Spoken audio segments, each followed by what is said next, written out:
প্রথমে কি বললাম, আমি প্রথমে বললাম হচ্ছে সংখ্যাকে আমরা দুইটা ভাগে ভাগ করি। নাম্বারকে দুইটা ভাগে ভাগ করা যায়। একটা কি, একটা হচ্ছে রিয়েল নাম্বার বা বাস্তব সংখ্যা, রিয়েল নাম্বার বা বাস্তব সংখ্যা। আর একটা কি ইমাজিনারি নাম্বার বা ইমাজিনারি নাম্বার বা অবাস্তব সংখ্যা। অবাস্তব সংখ্যা কি বললাম, অনেকটা ভুতুড়ে নাম্বার, মানে যার কোনো অস্তিত্ব সেরকম নাই। তাহলে সেই ভ্যালুটা কোনটা, √(-1) কে কি বলা হয়, একটা অবাস্তব সংখ্যা। এটাকে কি দিয়ে ডিনোট করা হয়, i দিয়ে। ঠিক আছে, i দিয়ে ডিনোট করা হয়। i মানে কি, যে √(-1) সেটা হচ্ছে একটা অবাস্তব সংখ্যা। এইবার এই বাস্তব সংখ্যার মধ্যে আমি কি বললাম, দুই রকমের আছে। একটা হচ্ছে পূর্ণ, মানে যেটা ভাঙা যাবে না, যেরকম 2, 5, 7, -2, -3, এগুলো হচ্ছে পূর্ণ, মানে পূর্ণ সংখ্যা। সেগুলোকে আমরা কি বলবো, ইন্টিজার। মনে করো এটা -∞ থেকে শুরু করে 0, তারপরে কি হচ্ছে +∞। কিন্তু মানে কন্ডিশন কি, কন্ডিশন এটা হচ্ছে কোনো ভগ্নাংশ হবে না।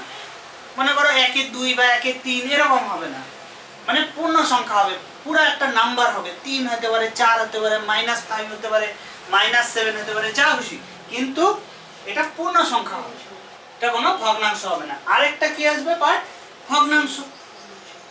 ঠিক আছে, ভগ্নাংশটাকে আমরা কি বলবো, ডেসিমাল।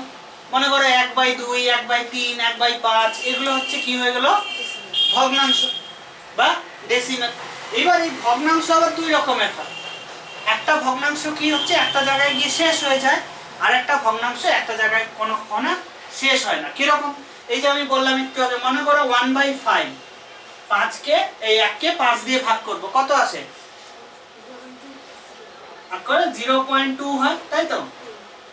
তারপরে কি ভাগটা মিলে গেল তো, তার মানে এটার একটা শেষ আছে। এটা তো না যে এটা শেষ হচ্ছে না, পরপর পরপর চলতেই থাকতেছে, তা তো না, এটা একটা শেষ হচ্ছে। তার মানে যেটা শেষ হবে সেটাকে আমরা কি বলবো, টার্মিনেটিং।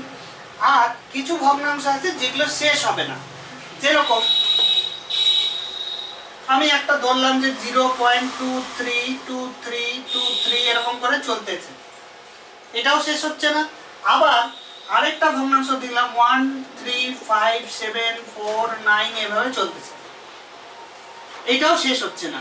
তার মানে নন টার্মিনেটিং কি, যেগুলো আমার শেষ হবে না, চলতেই থাকবে, ভাগ কখনোই মিলবে না, যেগুলোর ভাগ কখনোই মিলবে না সেগুলো কি হয়ে যাবে, আমার নন টার্মিনেটিং, এগুলো চলতে থাকবে। এবার এই নন টার্মিনেটিং এর মধ্যে আবার দুই রকম আছে। কি, একটা দেখো এইটার মধ্যে যেমন 2 3 2 3 2 3, এটা কি হচ্ছে, বারবার রিপিট হচ্ছে।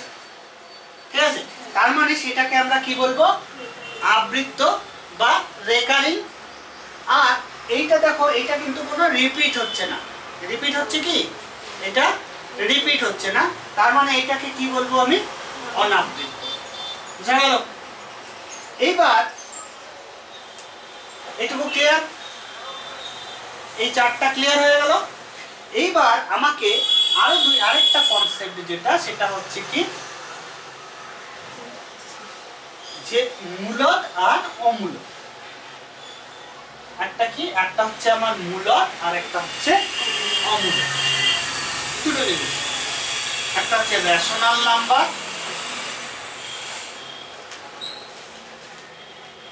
আর একটা হচ্ছে কি, বা এটাকে আমরা বলবো মূলদ সংখ্যা, আর একটা কি, ইররেশনাল নাম্বার।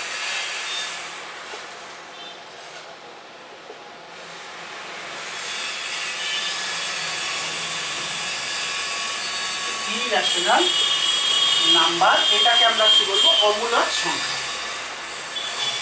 এটা আরেকটা ভাগ। এবার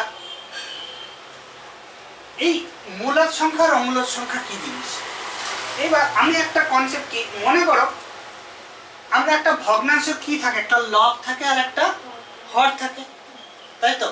একটা ভগ্নাংশে একটা লব থাকে, একটা হর থাকে। এইবার যে রকম সংখ্যাকে আমরা ওই লব আর হরের ফরম্যাটে লিখতে পারবো সেটাই হচ্ছে কি আমার মূলদ সংখ্যা, যেটাকে আমি লব আর হরের ফরম্যাটে লিখতে পারবো। মনে করো আমি বললাম যে 2/3, তার মানে এটার একটা লব আছে আর এটা একটা হর আছে, তাহলে সেটা কি হয়ে গেল আমার মূলদ সংখ্যা। বোঝা গেল? আর যেটাকে আমি এই ফরম্যাটে লিখতে পারবো না সেটা কি হয়ে যাচ্ছে আমার অমূলদ সংখ্যা। ক্লিয়ার? যেটা আমি এই ফরম্যাটে লিখতে পারবো সেটা হচ্ছে আমার মূলদ সংখ্যা, আর যেটা আমি এই ফরম্যাটে লিখতে পারবো না সেটা হচ্ছে আমার কি হয়ে গেল অমূলদ সংখ্যা। এবার তাহলে অমূলদ সংখ্যাগুলো কোনগুলো? যেগুলো একমাত্র যেগুলো নন টার্মিনেটিং, নন রেকারিং। যে চার্টের মধ্যে কি করালাম, ডেসিমেলের মধ্যে কি করলাম, একটা হচ্ছে টার্মিনেটিং আর একটা নন টার্মিনেটিং। নন টার্মিনেটিং এর মধ্যে আবার দুটো ছিল, একটা কি রেকারিং আর একটা হচ্ছে নন রেকারিং। এই যে নন রেকারিং যে নাম্বার, নন রেকারিং নন টার্মিনেটিং যে নাম্বার, এগুলোই হচ্ছে সব অমূলদ সংখ্যা। ঠিক আছে? কিন্তু রেকারিংটা কিন্তু মূলদ না। মনে করো আমাকে যদি বলি যে 0.2323, আমি যেটা একটু আগে বললাম এটা একটা ছিল, আর একটা কি ধরলাম 0.129756। এবার এইটা হচ্ছে, এটাও নন টার্মিনেটিং, এটাও নন টার্মিনেটিং। কেন? কিন্তু এটা হচ্ছে কি রেকারিং। তার মানে কি এই 23 সংখ্যাটা 23 যে ডিজিট দুটা, এই 23 ডিজিট দুটো বারবার ফিরে আসতেছে, এবং এইটাকে যখন ফিরে আসবে তখনই সেটাকে আমরা 23/99 এ লিখতে পারি। ঠিক আছে? 23 যখন আমি আবার আবৃত্ত দশমিকের কোশ্চেনগুলো করাবো তখন আবার সুন্দর করে এই জিনিসটা আরো ক্লিয়ার হয়ে যাবে। যে তার মানে এইটাকে আমি কত লিখতে পারি 23/99। সুতরাং এইটাকে তো আমি p/q ফরম্যাটে লিখতে পারতেছি, মানে বাই লব আর হরের ফরম্যাটে লিখতে পারতেছি। তার মানে সেটা কি হয়ে গেল আমার মূলদ সংখ্যা। কিন্তু আমার যদি এই সংখ্যাটা এই যে নাম্বারটা, এই নাম্বারে কি হচ্ছে দেখো, নন টার্মিনেটিং আবার নন রেকারিং। নন টার্মিনেটিং মানে শেষ হচ্ছে না, হ্যাঁ, নন টার্মিনেটিং মানে শেষ হচ্ছে না, আর নন রেকারিং মানে কি একই জিনিস রিপিটও আমার হচ্ছে না। ঠিক আছে? তাহলে সেটাকে আমরা কি বলবো অমূলদ সংখ্যা। বোঝা গেল? এইবার আমাকে পরীক্ষার সময় যদি আমাকে মূলদ অমূলদ বার করতে বলে, তাহলে এই ধরনের যদি নন রেকারিং নন টার্মিনেটিং থাকে তাহলে সেটাকে আমি কি বলবো অমূলদ সংখ্যা। আরেকটা আমাকে বলবে যে আরেকভাবে অমূলদ সংখ্যা আমরা বুঝতে পারি, সেটা হচ্ছে যেটা রুট বার করা যায় না। যে সংখ্যা রুট বার করা যায় না সেই সংখ্যাকে আমরা কি বলবো অমূলদ সংখ্যা। কিরকম রুট বার করা যায় না? যদি আমি ধরি যে রুট বা 25, এটার আমি রুট বার করতে পারবো? কত হবে অ্যান্সার? 5। আমি যদি রুট 16 বার করি তাহলেও কিন্তু কত আসবে? 4। এইবার আমি যদি রুট 5 বার করতে চাই আমি পারবো? রুট 5 এর আমার ভ্যালু বা আসবে, কিন্তু এরকম নন রেকারিং নন টার্মিনেটিং আসবে। বা আমি যদি রুট 2 বার করতে চাই তাহলেও কি হচ্ছে এরকম নন রেকারিং নন টার্মিনেটিং একটা ভ্যালু আসবে। ঠিক আছে? সুতরাং তার মানে যেগুলোর আমি রুট বার করতে পারবো না, যেগুলো আমার দ্বারা রুট বার করা সম্ভব না, সেগুলো কি হয়ে গেল আমার অমূলদ সংখ্যা। বোঝা গেল?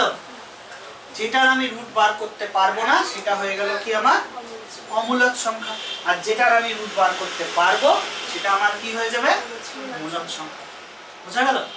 আর এই যদি এরকম ভাবে ডেসিমেল দেওয়া থাকে তার মানে রেকারিং যে ডেসিমেল হবে সেটা হবে কি মূলদ, আর এটা কি হবে অমূলদ। বোঝা গেল এটুকু? এইবার আমি যদি বলি যে এটা তো গেল ভগ্নাংশে, কিন্তু যদি আমি বলি যে পূর্ণ সংখ্যা যেগুলো ইন্টিজার, হ্যাঁ, ইন্টিজারের মধ্যে কি ইন্টিজার গুলো কি ইয়ে হতে পারে মূলদ না অমূলদ? ইন্টিজার গুলো বললাম আমি একটা ইন্টিজার -7, এটা মূলদ না অমূলদ? কেন অমূলদ? হ্যাঁ না, √7 তো বলে নেই আমাকে। আমি রুট বের করতে পারবো না মানে তা না, কিন্তু আমার 2 কিন্তু মূলদ সংখ্যা। তুই ভাবতেছিস কি যে রুট বার করতে পারবো না, সেটা না। 2 মূলদ সংখ্যা কিন্তু √2 অমূলদ সংখ্যা।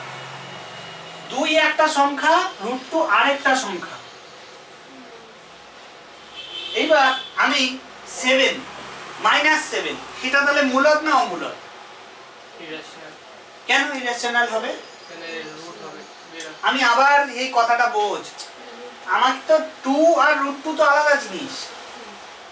আমাকে তো √7 বলে নাই। যদি √7 বলতো আমি বলে দিতাম একবারে এটা অমূলদ সংখ্যা, কিন্তু 7 বলছে তো। মাইনাস থাকুক, মাইনাস নিয়ে কোনো সমস্যা নেই, রেশনাল নাম্বার। এবার যদি আমি বলি কেন রেশনাল হবে, এটাকে কি p/q ফরম্যাটে লেখা যায়? না, লেখা যায় না। 7 কে লব আর হরের ফরম্যাটে লেখা যায় না? 7/10। 7 মানে কি 7/10 হলো? না, 1/7। 1/7 আর 7 কি এক হলো? 7টা উপরে আছে, আর আমরা ছোটবেলা থেকে কি শিখে আসছি, যদি নিচে না থাকে কি ধরবো? 1। তার মানে 7টাকে আমি কি লিখতে পারি? 7/1। এবার হলো আমি -7/1 লিখলাম, তাহলে -7/1। তাহলে কি আমি p/q ফরম্যাটে লিখতে পারবো, বা লব আর হরের ফরম্যাটে লিখতে পারবো? তার মানে যে কোনো পূর্ণ সংখ্যাই হবে কি মূলদ সংখ্যা। যে কোনো তোমার ইন্টিজার নাম্বার কি হয়ে যাবে আমার মূলদ সংখ্যা। ক্লিয়ার এটুকু? হ্যাঁ, অমূলদ কোনগুলো? একমাত্র যেগুলো নন টার্মিনেটিং আর নন রেকারিং ডেসিমেল, সেগুলোই হচ্ছে একমাত্র অমূলদ। এবং রুটের বিচারে যেগুলো রুট করা যায় না, যেগুলো রুট বার করতে আমি পারবো না, যেমন √5 এর আমি এই ভ্যালুটা বার করতে পারবো না, কিন্তু 5 তো একটা ভ্যালু, 5 মূলদ, কিন্তু √5 অমূলদ। ক্লিয়ার এইটুকু? আচ্ছা, এখান থেকে দেখ প্রথম প্রশ্নটা আছে, এদের মধ্যে কোন কোনটি?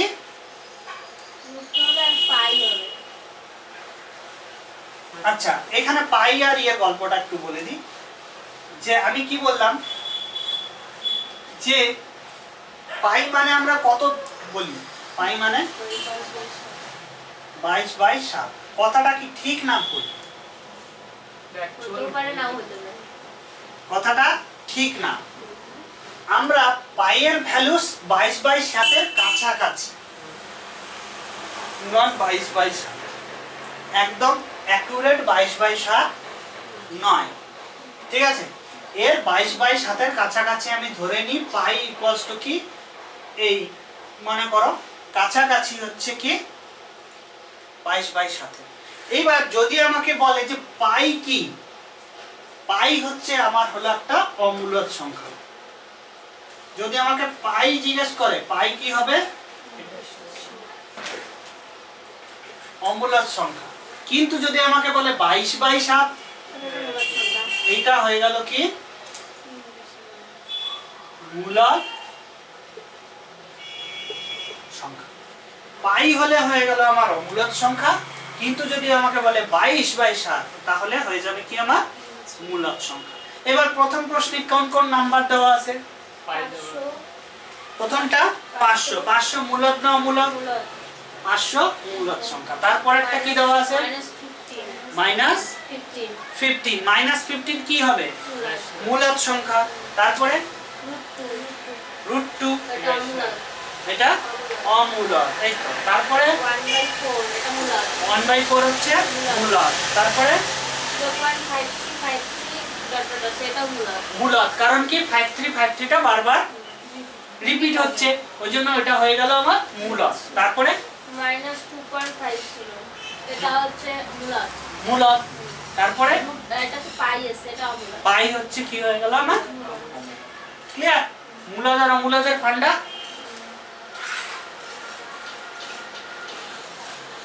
তাহলে মূলদ আর অমূলদের কোশ্চেন যদি জিজ্ঞেস করে কোনটা মূলদ সংখ্যা আমি বলতে পারবো।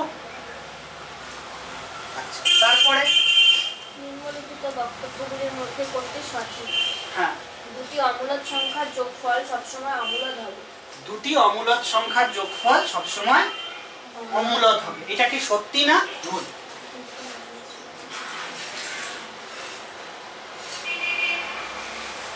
দুটো অমূলদ সংখ্যার যোগফল, মনে করো আমাকে √2 প্লাস √2 বা √2 প্লাস √3 এই দুইটা যদি আমি যোগ করি তাহলে সেটা মূলদ হবে না অমূলদ হবে? রেশনালি অমূলদই হবে। √2 প্লাস √3 যোগ করলাম, তাহলে সেটা মূলদ হবে না অমূলদ হবে? একেবারে রেশনাল নাম্বারই হবে। যদি 3 * 2 করলে 6 হবে, 6 এর তো বাদ করা যাবে। আমাকে বললে আমি ধরলাম দুটো অমূলদ সংখ্যা, বলছে কি আমাকে স্টেটমেন্টটা কি বলছে? দুটো অমূলদ সংখ্যার যোগফল সবসময় অমূলদ হবে। সবসময় অমূলদ হবে।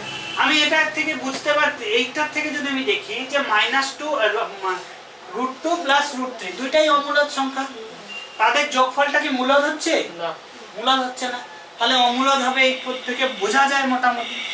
কিন্তু আরেকটা উদাহরণ আমি দেখি, আমি যদি দুইটা নাম্বার নিই, একটা 6 প্লাস √2 আর একটা মাইনাস √2, একটা প্লাস √2 একটা মাইনাস √2, একটা প্লাস √2 আর একটা মাইনাস √2, এবারে এই দুইটা যোগ কর কত হয়? মাইনাস প্লাস মাইনাস কাটা যাবে। প্লাস মাইনাসে কাটে গেল, কি হয়ে গেল? 0। হ্যাঁ, প্লাস মাইনাস কাটা। প্লাস মাইনাসে কাটে গেল, হ্যাঁ। যোগ করলাম তো, মানে একটা প্লাস আর একটা মাইনাস, তাহলে কাটে গেল। তাহলে √2 অমূলদ, আবার এই √2টাও অমূলদ। এবার একটা কি করলাম, আমি জাস্ট একটাকে প্লাস করলাম আর একটাকে মাইনাস করলাম, করতেই পারি, সুবিধা তো কিছু নেই। তাহলে এই দুইটা যোগ করলে কি হয়ে যাচ্ছে? 0। 0 মূলদ না অমূলদ? 0 মূলদ, কারণ 0কে যে কোনো সংখ্যা দিয়ে ভাগ করা যায়, কোনো অসুবিধা নেই। বা আমি 0/2 লিখতে পারি, 0কে আমি 0/2 লিখতে পারি, 0/1 লিখতে পারি, যা খুশি লিখতে পারি। তার মানে 0 মূলদ সংখ্যা। তার মানে প্রথম স্টেটমেন্টটা ঠিক আছে না ভুল আছে? সব সময় মূলদ হবে এই কথাটা ভুল, এই অমূলদ হবে এই কথাটাও ভুল, আবার সব সময় মূলদ হবে এই কথাটাও ভুল। এর পরের স্টেটমেন্টটাতে কি বলছে? তার মানে প্রথম স্টেটমেন্টটা হচ্ছে না, পরের স্টেটমেন্টটা দুটি অমূলদ সংখ্যার গুণফল সবসময় অমূলদ সংখ্যা হবে। দুটি অমূলদ সংখ্যার গুণফল সবসময় অমূলদ হবে, নাও হতে পারে। যদি আমি মনে করো √3 × √2 করি, তাই তো, তাহলে কত আসবে? √6। √6 হচ্ছে অমূলদ। এখান থেকে এদিক থেকে বিচার করলে এই স্টেটমেন্টটা ঠিক। আবার আমি যদি √2 × √2 করি, এটাও তো দুইটা অমূলদ। হ্যাঁ, √2 × √2 গুণ করলে কত হচ্ছে? 2 হচ্ছে। 2 কি মূলদ না অমূলদ? মূলদ। তার মানে সবসময় যে অমূলদ হবে সেটারও কোনো গ্যারান্টি নেই। তার মানে পরের স্টেটমেন্টটাও আমার ভুল। তারপরে স্টেটমেন্টটা দুটি মূলদ সংখ্যার গুণফল সবসময় অমূলদ হবে। দুটি মূলদ সংখ্যার গুণফল সবসময় অমূলদ। অমূলদ হবে। এইটা ঠিক না ভুল? ভুল আছে। কেন ভুল? দুটি মূলদ সংখ্যা কারণ আমি যদি দুইটা মূলদ সংখ্যা, মূলদ বলেছি। আমি হচ্ছে 3 আর 2 6 3 যদি 3 আর 2 যদি 3 যদি মূলদ হয়, 2 যদি মূলদ হয়, 6 অটোমেটিক্যালি মূলদই আসবে সংখ্যা। হ্যাঁ। তার মানে এটাও ভুল। তার মানে কোনটা ঠিক? তারপর একটা দুটি অমূলদ সংখ্যার যোগফল অমূলদ হতে পারে। হতে পারে, হবেই, সবসময় হবেই সেরকম না। এই যে ফার্স্ট অপশনটা দেখালাম কি, যে এই দিক থেকে দেখলে দুইটা 2 আর √2 আর √3 দুটাই অমূলদ সংখ্যা। দুটাকে অমূলদ সংখ্যাকে যোগ করলে কি হচ্ছে? √2 প্লাস √3 আসলো, যেটা হচ্ছে কি হয়ে গেল আমার অমূলদ হইতে পারে। আবার কি বলছে দেখো, প্লাস √2 এটাও অমূলদ, আবার মাইনাস √2 এটাও অমূলদ। এবার এই প্লাস রুট টু আর মাইনাস রুট টু যোগ করলে কত হয়? 0 হচ্ছে। তাহলে 0 হচ্ছে আবার কি হয়ে গেল? মূলদ। তার মানে কি হচ্ছে, দুইটা অমূলদ সংখ্যার যোগফল কোনো কোনো ক্ষেত্রে মূলদ হতে পারে, আবার কোনো কোনো ক্ষেত্রে অমূলদ হতে পারে। সব সময় যে মূলদ হবে এরকমও কোনো গ্যারান্টি নেই, আর সব সময় যে অমূলদ হবে এরকম কোনো গ্যারান্টিও না। বোঝা গেল? এইবার সেকেন্ড অপশনটাতে কি বলছিল, যে দুইটা অমূলদ সংখ্যার গুণফল সবসময় কি হচ্ছে? অমূলদ হবে। এটা যদি বলতো যে দুইটা অমূলদ সংখ্যার গুণফল অমূলদ হতে পারে, তাহলে কিন্তু স্টেটমেন্টটা ঠিক ছিল। হতে পারে কি মানে কি বলা যায় না, ওটা অমূলদ হতে পারে আবার মূলদ। এই দেখো √3 আর √2 গুণ করলে কত হচ্ছে? √6। √3 আর √2 দুটাই হচ্ছে কি আমার অমূলদ। এবার অমূলদ দুটাকে গুণ করে আমার কত আসলো? অমূলদ সংখ্যাই আসলো। আবার সব সময় হবে তার গ্যারান্টি নাই। কেন গ্যারান্টি নাই? যে আমি যদি দুইটা অমূলদ সংখ্যা নিয়ে নিই, কত? একটা √2 আর একটা √2, দুইটাকে গুণ করলে কত হচ্ছে? 2 হচ্ছে। তার মানে কি হচ্ছে, এটা কি হয়ে গেল? মূলদ। তার মানে এই একই জিনিস, যে দুটাই যদি অমূলদ হয় তাদেরকে যদি গুণ করা হয় তাহলে সেগুলো অমূলদ হতে পারে আবার মূলদ হতে পারে। বুঝা গেল? ক্লিয়ার এটুকু?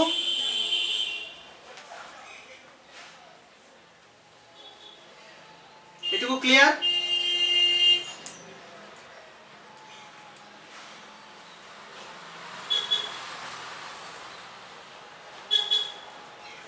Next question.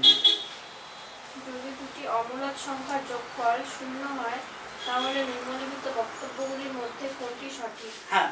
তাদের গুণফল মূলদ হবে, তাদের গুণফল অমূলদ হবে, তাদের গুণফল মূলদ বা অমূলদ দুই হতে পারে। হ্যাঁ। এবার মনে করো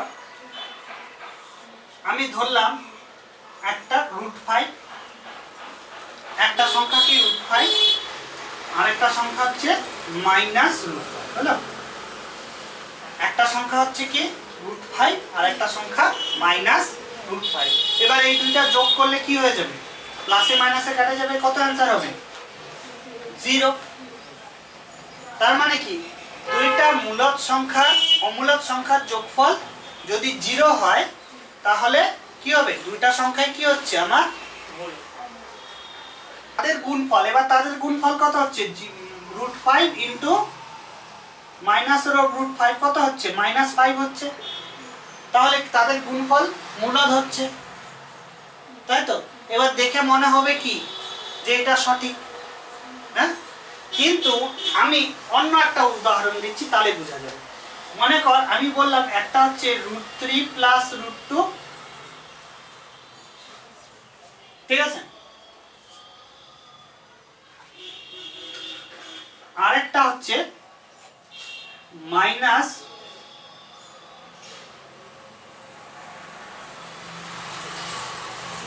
একটা হচ্ছে প্লাস √3 প্লাস √2, আর একটা হয়ে গেল কি -√3 প্লাস √2। এই ক্ষেত্রে এই দুইটা যোগ করলে 0 হবে, কারণ দেখো এই √3 কাটবে, এই √2 এই √2 কাটবে, তাই তো? এটাকে যদি করো যে প্লাস √3 প্লাস √2 -√3 -√2, এখানেও দেখো কত হচ্ছে? 0 হচ্ছে। তার মানে এই দুইটা অমূলদ সংখ্যা। √3 প্লাস √2 একটা অমূলদ সংখ্যা, √3 প্লাস -√3 প্লাস √2 একটা অমূলদ সংখ্যা, এবং দুইটা অমূলদ সংখ্যা যোগ করে কত হচ্ছে? 0 হচ্ছে। কিন্তু এইবার যদি আমি এই দুইটাকে গুণ করি তখন কি হবে? মাইনাস অফ কি হয়ে যাবে? √3 প্লাস √2 কি হয়ে যাবে? হোল স্কয়ার হয়ে যাবে, তাই তো? মাইনাসটা এখানে থাকলো আর √3 প্লাস √2 কি হয়ে গেল? হোল স্কয়ার হয়ে গেল।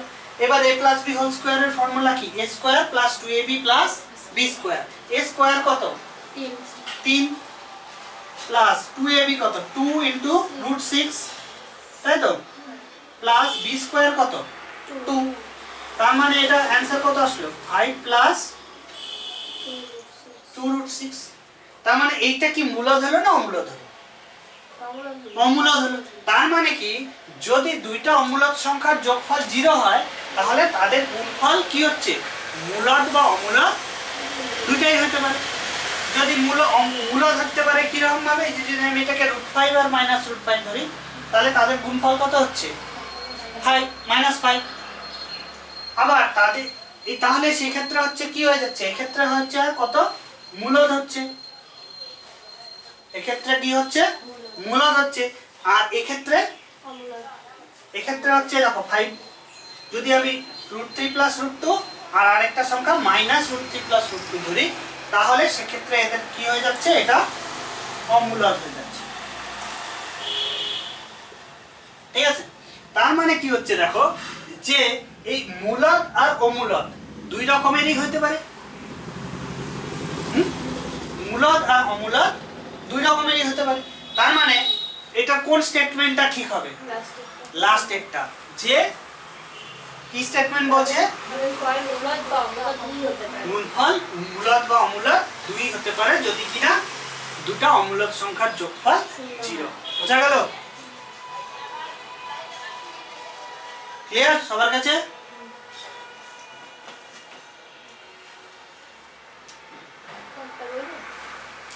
ক্লিয়ার হলো? পরেরটা, যদি a × b × c ধনাত্মক হয় তবে b অথবা c কে ধনাত্মক হতেই হবে। কোন বক্তব্যটি সঠিক, তাই তো?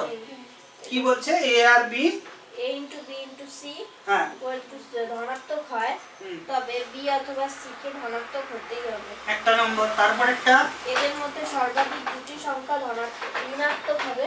সর্বাধিক দুটি সংখ্যা ঋণাত্মক হবে। এদের মধ্যে সর্বাধিক দুটি সংখ্যা ধনাত্মক হবে। হ্যাঁ, এদের মধ্যে ন্যূনতম একটি সংখ্যা ঋণাত্মক হবে। এবার দেখো, যে আমি ধরলাম কি তিনটা সংখ্যা আছে তো, a b R c, a b R c। এবার a b আর c এর যেটা গুণফল, সেটাকে কি আসতেছে সবসময় পজিটিভ আসতেছে, তাই তো? এবার আমরা কি বলবো, যে হয় তিনটাই পজিটিভ হতে পারে, তিনটাই পজিটিভ হতে পারে, তাই তো? একটা পজিটিভ একটা পজিটিভ একটা পজিটিভ হতে পারে। কোন কোন ক্ষেত্রে তিনটা গুণ করলে আমার পজিটিভ হয় সেটা আমি দেখব। তাহলে আমার তিনটাই পজিটিভ হতে পারে, এটাও একটা পজিটিভ, এটাও একটা পজিটিভ, এটাও একটা পজিটিভ, তিনটাই পজিটিভ হতে পারে। আরেকটা কি হতে পারে, মনে করো একটা নেগেটিভ, দুইটা নেগেটিভ, একটা পজিটিভ হতে পারে, এরকম হতে পারে। বা এইটা নেগেটিভ, এইটা নেগেটিভ, এইটা পজিটিভ হতে পারে। বা এইটা পজিটিভ, এইটা নেগেটিভ, এইটা নেগেটিভ হতে পারে। কারণ কি দেখো, নেগেটিভ নেগেটিভ কি মাইনাসে মাইনাসে কি হয়, প্লাস, প্লাসে প্লাসে প্লাস হচ্ছে। আবার দেখো প্লাসে মাইনাসে মাইনাস, মাইনাসে মাইনাসে প্লাস, আবার এখানে প্লাস হচ্ছে। আবার দেখো প্লাসে মাইনাসে মাইনাস, মাইনাসে মাইনাসে প্লাস, এখানে প্লাস হচ্ছে। আর কি কোনো সম্ভব? এইবার আমি স্টেটমেন্ট চেক করব। আমি প্রথমে বার করে নিব যে কি কি সম্ভাবনা আমার হতে পারে, তিনটা সংখ্যাকে যদি আমার গুণফল পজিটিভ হতে হয় কি কি হতে পারে। এবার ফার্স্ট স্টেটমেন্ট কি বলছে, b অথবা c কে ধনাত্মক হতেই হবে। আচ্ছা, b অথবা c কে ধনাত্মক হতেই হবে। এবার দেখো এইখানে কি b ঋণাত্মক, এখানে c ঋণাত্মক, এখানে b আর c দুটাই ঋণাত্মক। তার মানে b আর c কে কি ধনাত্মক হতেই হবে বা ঋণাত্মক হতেই হবে সেরকম কোনো ব্যাপার আছে? ব্যাপার নাই। তার মানে সেটা প্রথম স্টেটমেন্টটা কি হয়ে যাবে, ঠিক না ভুল? ভুল হয়ে গেল। পরের স্টেটমেন্টটা, এদের মধ্যে সর্বাধিক দুটি সংখ্যা ঋণাত্মক হবে। হ্যাঁ, এদের মধ্যে দেখো দুটি সংখ্যা, দেখো এখানে সর্বাধিক দুটি সংখ্যা ঋণাত্মক হতে পারে। তিনটা কি ঋণাত্মক হতে পারবে?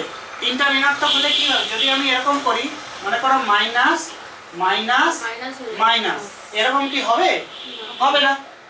তার মানে এটা হতে পারে, এটা একটা পসিবিলিটি আছে যে ম্যাক্সিমাম দুটো ঋণাত্মক হতে পারে। তারপরে স্টেটমেন্ট, এদের মধ্যে সর্বাধিক দুটি সংখ্যা ধনাত্মক হবে। সর্বাধিক দুটি সংখ্যা ধনাত্মক কোথাও হচ্ছে?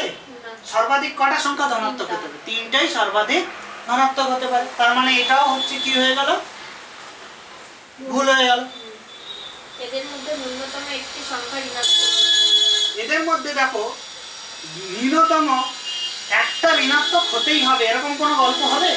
দেখো এখানে দেখো তিনটাই পজিটিভ, একটা মিনিমাম পজিটিভের কি নেগেটিভের কি দরকার আছে?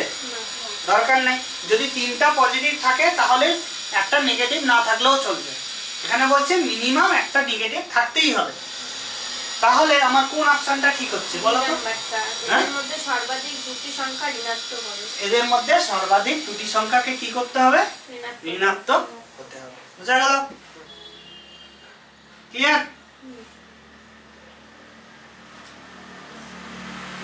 তারপরের প্রশ্ন, নিম্নলিখিত বক্তব্যগুলির মধ্যে কোনটি সঠিক? প্রত্যেকটি স্বাভাবিক সংখ্যা হলো বাস্তব সংখ্যা। আচ্ছা, প্রত্যেকটি স্বাভাবিক সংখ্যা হলো বাস্তব সংখ্যা। এইবার এখানে বাস্তব সংখ্যা কোনগুলো? বাস্তব সংখ্যা রিয়েল নাম্বার। আচ্ছা, তার মানে বাস্তব সংখ্যার ভেতরেই না আমার হচ্ছে প্রথমে কি আসে? আমার আসে প্রথমে ইন্টিজার, না সরি, প্রথম হচ্ছে রিয়াল, তাই তো? হ্যাঁ, রিয়ালের নিচে কি আসবে? ডেসিমাল, একটা হচ্ছে ডেসিমাল, আর একটা কি? ইন্টিজার, তাই তো হচ্ছে। আচ্ছা, ডেসিমালের মধ্যে আবার কি রকম আছে? একটা হচ্ছে টার্মিনেটিভ, আর একটা হচ্ছে নন টার্মিনেটিভ। ঠিক আছে? আচ্ছা, ইন্টিজারের ভাগগুলো দেখানো হয়নি না। আচ্ছা, নন টার্মিনেটিং এর মধ্যে আবার কি আছে? একটা হচ্ছে রেকারিং, আর একটা হচ্ছে নন রেকারিং। আচ্ছা, এবার ইন্টিজারের মধ্যেও আবার অনেকগুলো ভাগ আছে। ইন্টিজারের মধ্যে একটা যদি আমি ধরি যে মাইনাস ইনফিনিটি টু 0, তারপরে মাইনাস ইনফিনিটি, তারপরে মনে করো 0, তারপরে কত আছে? Plus infinity. এই টোটাল রেঞ্জটাকে আমি কি বলতেছি? ইন্টিজার।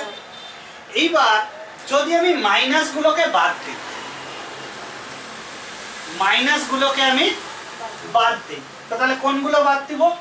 যে মনে করো এটা এখান থেকে মাইনাস ইনফিনিটি থেকে শুরু হয়ে মনে করো -2 তে গেছে, -1 এ গেছে, তারপরে কি হচ্ছে 0, তারপরে +1, +2 এইভাবে গেছে,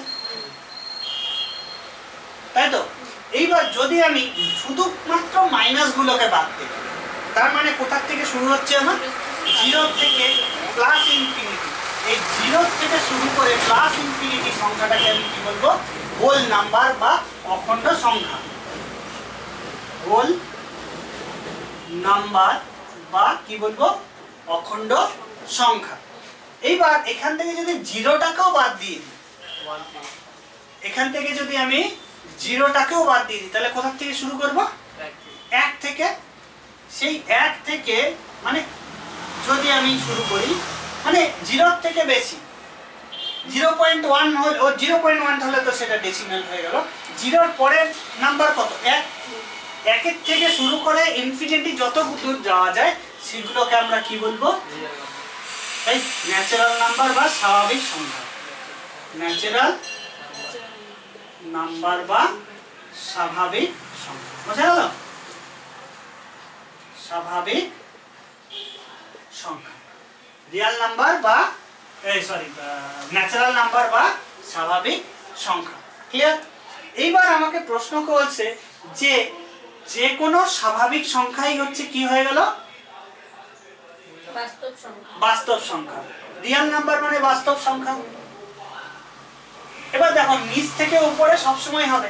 দেখো রিয়াল নাম্বারেরই একটা পার্ট তো বাস্তব সংখ্যা।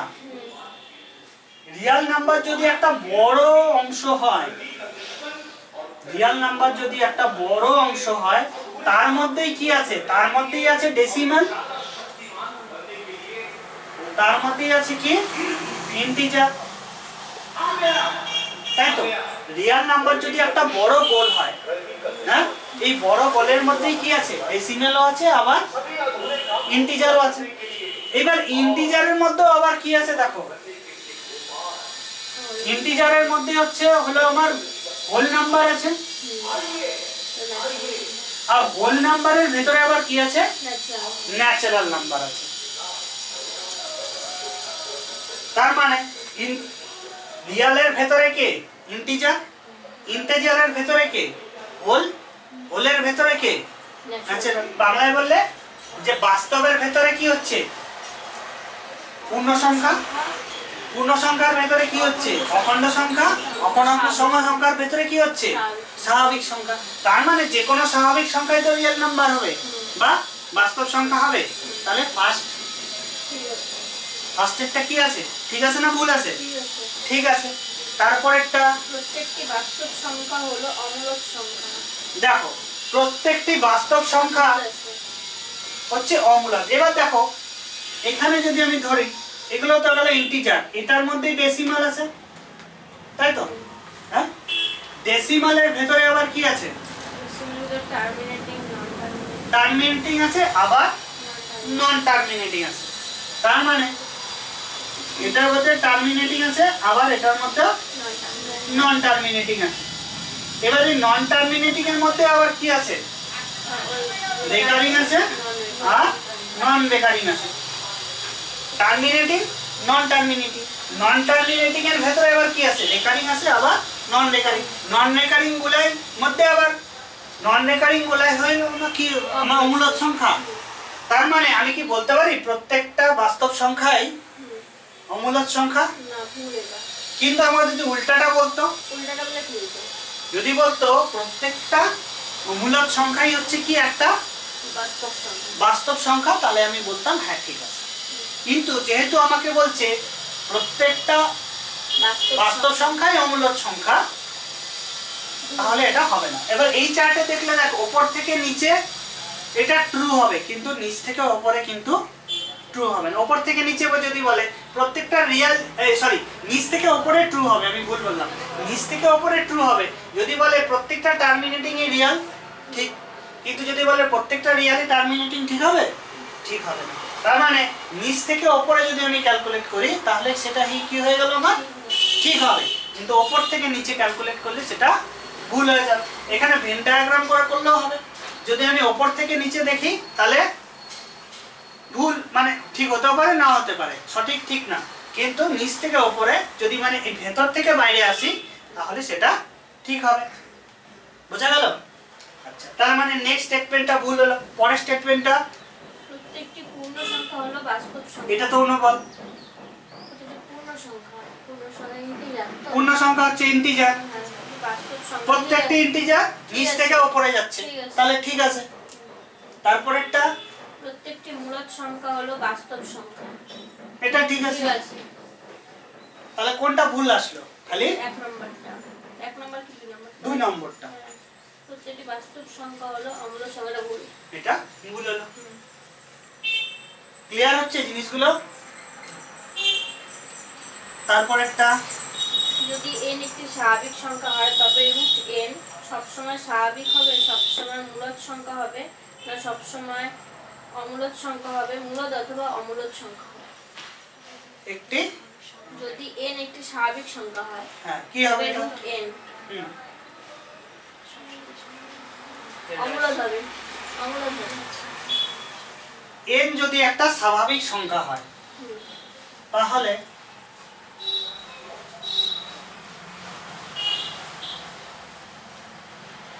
স্বাভাবিক সংখ্যা কোনটা কোনটা হতে পারে? আমি এক থেকে যে কোনো খুশি।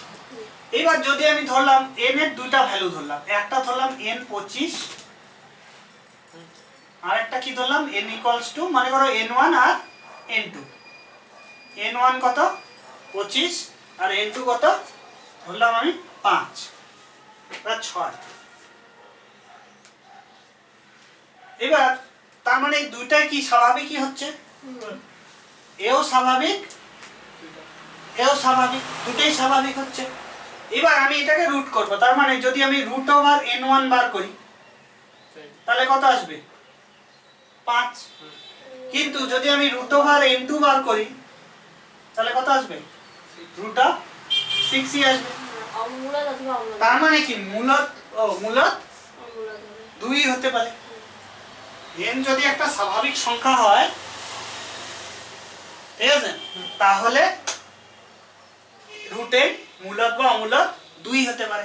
এবার এখানে একটা টুইস্ট করে দিবে যদি প্রশ্নটা করে যে n যদি একটা স্বাভাবিক পূর্ণবর্গ সংখ্যা হয়, স্বাভাবিক পূর্ণ n যদি একটি স্বাভাবিক পূর্ণবর্গ সংখ্যা হয়, তাহলে √n সবসময় মূল্য হবে।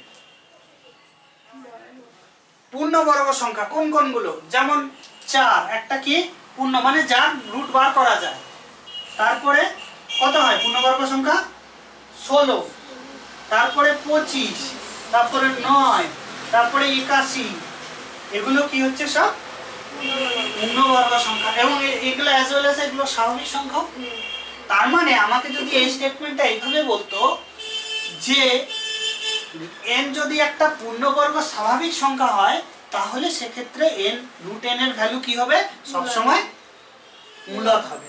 কিন্তু যদি শুধুমাত্র বলা থাকে যে n একটা স্বাভাবিক সংখ্যা, তার মানে কি হচ্ছে? n স্বাভাবিক সংখ্যা মানে দুই রকমের হতে পারে।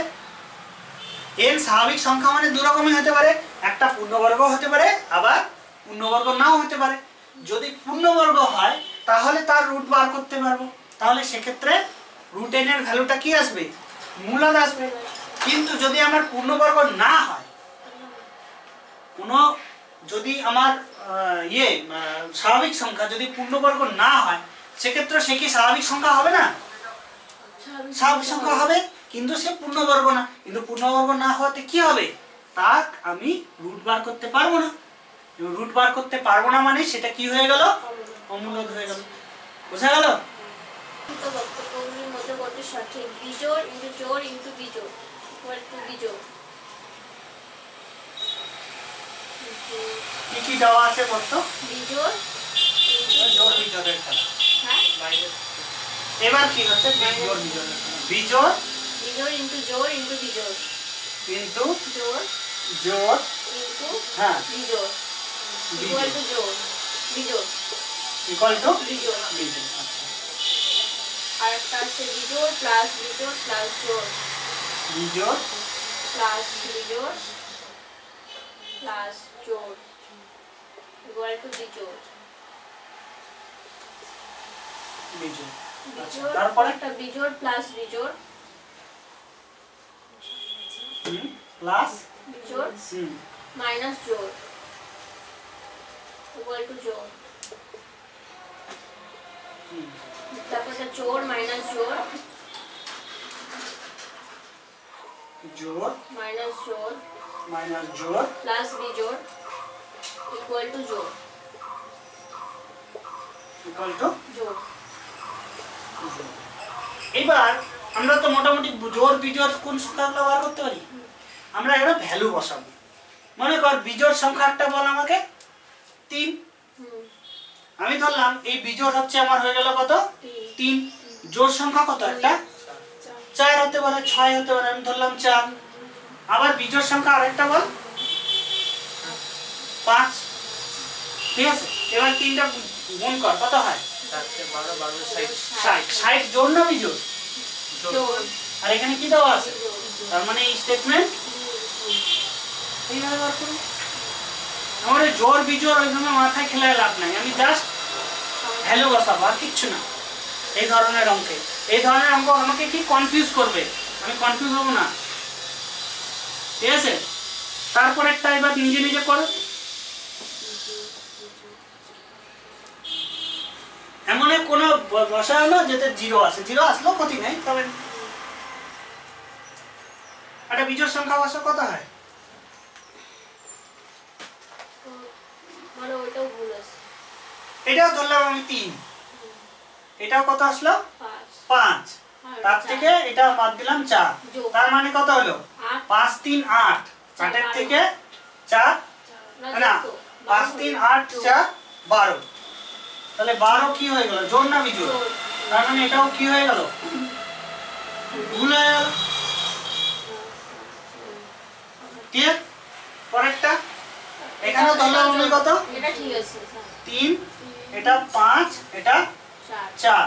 তার মানে 5 3 8, 8 এর থেকে 4 বাদ দিলে 4, 4 জোড় এটা ঠিক আছে। এটা এটা মনে করা 6, এটা ধরলাম 4, এটা ধরলাম 3। তার মানে 6 এর থেকে 4 গেলে কত থাকে? 2। 2 এর সঙ্গে 3 যোগ করলে 5। তার মানে